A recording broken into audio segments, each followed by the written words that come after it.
Mas na makapa ng partner mo, and then lalong-lalo na kapag yung una niyang makapa sa loob ay yung malahardin mo na kagubatan na which is, uy, parang walang saplot ko parang walang panloob.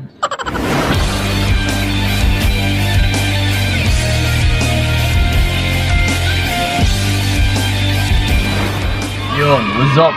Ayan, kamusta mga utol, and then welcome sa video na ito. So once again, this is Payong Kaibigan ni Kiko. So syempre, usapang pag-ibig na naman. Dahil ito, dagdagan ko na naman ang inyong mga kaalaman. Kasi ito ang magiging topic natin sa video na ito. Isang gayuma sa kama na dapat mong suotin na gustong-gusto ng mga lalaki. Yes. Oh, no! So ito mga utol, lalong-lalo na dyan sa mga walang kaalam-alam pagdating sa mga lampungan. Or let's say, kakalive-in nyo lang. Or bagong kasal pa lang kayong dalawa. So, kung pagdating sa tsuktsakan, is wala kang kaalam-alam, or kung ano yung mga dapat mong suotin, ano ba yung mas nakadagdag alindog para sa mga kalalakihan, na kung titignan yung mga kababaihan ay nakaka-L din pagdating sa aming mga kalalakihan. Yes, ito mga utol bilang lalaki na rin, ay ituturo ko sa inyo kung ano yung mga tipo ng mga suot ng mga babae pagdating sa kama. Kung ano ba talaga yung pinakagusto ng lalaki ng mga sinusuot ng babae. So ito, wag na nating papatagalin pa. Pero, bago ang lahat, warning muna ang video na ito is hindi angkop sa lahat ng mga manonood. Lalong-lalo na sa mga kabataan talaga na 18 years old pababa. So which is, yung video na ito ay para lamang sa 18 years old pataas. Okay? So kung may mga kabataan man kayong kasama dyan, ilayo-layo nyo muna sila or lumayo-layo din muna kayo sa kanila. Okay? So ito mga utol, wag na nating papatagalin pa. Unang-una is lingerie. Yes. Ito talaga yung isa sa pinakauna na gustong-gusto ng mga kalalakihan na dapat mong suotin pagdating sa tsuktsakan or sa lampungan. Or pagdating sa kama, or kung first time ninyong magkatabi sa kama. Yes mga utol, baka hindi ninyo alam, isa ito sa nagbibigay pampagana sa mga kalalakihan. Which is, magsuot kayo ng sexy dress or pang 90s na which is sexy rin talaga tignan. Kung wala kayong idea about lingeries, try nyo lang po mag-search sa Google. Type nyo lang yung lingerie, which is lalabas na dyan or lalabas dyan ang sarit-saring suot din talaga ng lingerie. O di kaya isang manood kayo ng mga Victoria's Secrets na nagmo-modeling. Yes, yan po yung tinatawag na lingerie. Kasi ito mga utol, ang dating kasi ng babae kapag nagsusuot ng ganito ay parang wild ito para sa aming mga kalalakihan. Oh. Yung tipong hindi na parang napakasimple lang, na yung mga sinusuot mo isang pangkaraniwan lang. Try mo talaga na magsuot ng lingerie kasi hindi rin lahat ng mga kababaihan ay ganito yung sinusuot.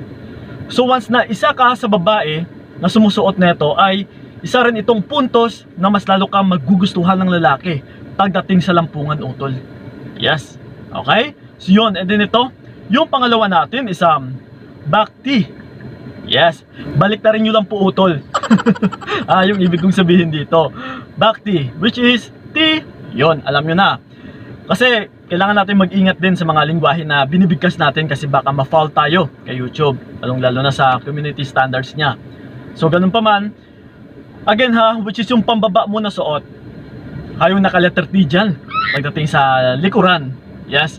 Kasi mas lalong makikita yung hubog ng iyong katawan, lalong-lalo na talaga yung panlikod mo.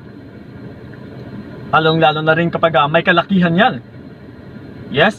Kapag nasuot mo kasi ito utol, nakapagbibigay rin talaga ng alindog ito sa lalaki. Na mas lalo siyang mangiinit na, uy, ang ganda or ang sexy ng partner ko ngayon. Yes. Kasi hindi rin lahat ng mga kababaihan ay nasusuot yung ganitong bagay. And then, hindi rin kasi natin masasabi na kapag naghuhubad or wala kang suot is okay na. No.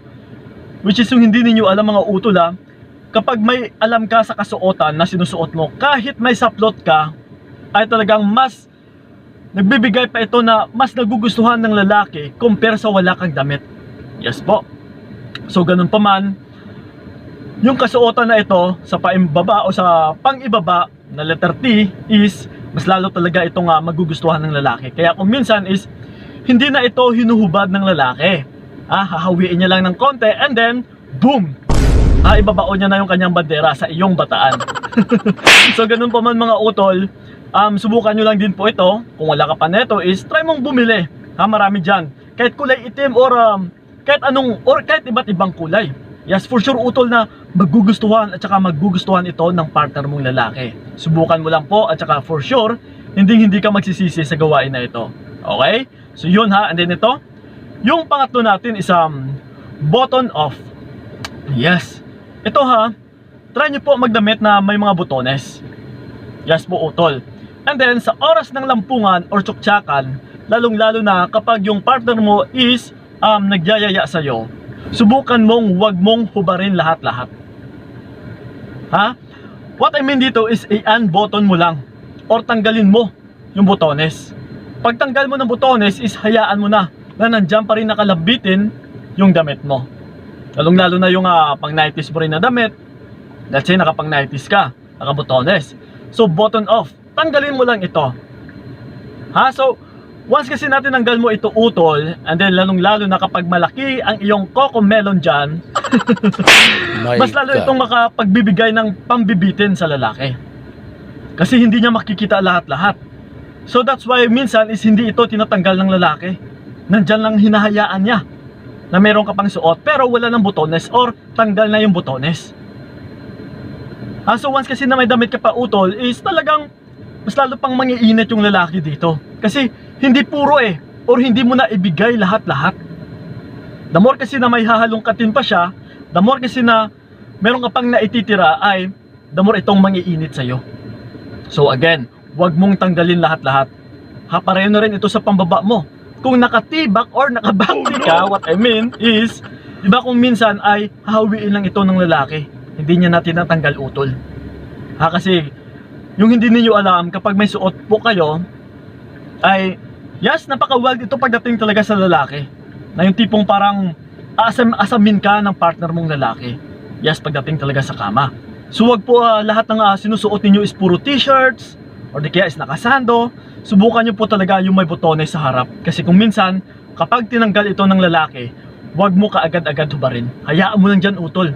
Kasi kung mapapansin mo, hindi ito tatanggalin ng partner mong lalaki. Okay? So yun and then ito, yung panghuli natin, na which is for sure magugustuhan rin ito ng partner mong lalaki, which is short without undies. Oh. Yes. Kahit anong pambaba ninyo utol. Which is ang ibig kong sabihin dito ay may panlabas kayo na sinusuot. Pero pagdating sa loob ay wala kayong panloob din na sinusuot, which is panlabas lang. Any kind of shorts utol, basta maikli. Once kasi na makapa ito ng partner mong lalaki na parang wala siyang panloob yes, na mas lalo itong malilibog or mangiinit sa'yo. Subukan nyo lang po mga utol kasi sigurado yung gawain na ito ay hindi rin nagagawa ng lahat ng mga kababaihan. Kahit sabihin pa natin na may damit ka, kahit anong damit pa dyan sa pantaas mo, pero pagdating sa baba, yes, kahit may short ka, try nyo po yung short din. Na yung tipong maikli or parang boxer shorts, or di kaya yung short na pang volleyball na ganun kaikli, and then yun po yung tanging short na dapat ninyong suotin pero wala kayong panloob.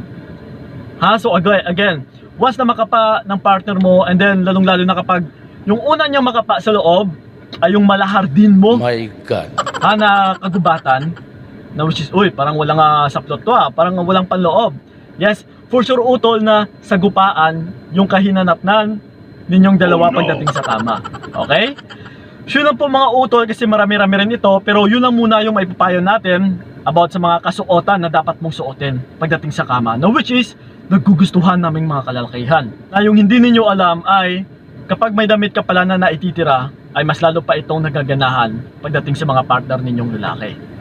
So yun lang po mga utulasan na nakatulong talaga yung video na ito. So yun lang po maraming salamat. So ingat po kayo. God bless and babush! Ayan, good luck sa mga tsuktsakan nyo dyan. Binigay ko lahat para wala kang masabi. Kaya